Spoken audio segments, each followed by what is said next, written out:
कांग्रेस की तुलबा तंजीम national student union of India से वाबस्ता तुलबा ने आज कारगुजार सदर बीआरएस के.टी. रामाराव और साबिक वजीर फाइनेंस हरीश राव की नलगुंडा में आमद के खिलाफ सियाह कपड़े पहनकर एहतजाज किया और उस बस पर संगबारी की और अंडे फेंके जिसमें बीआरएस कायदीन आ रहे थे।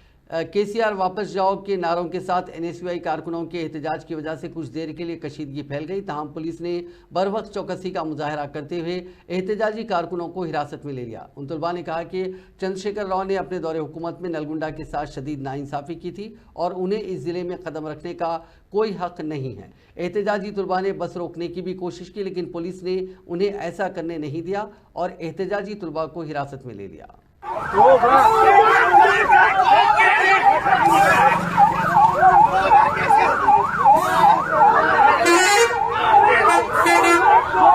जाकिर भाई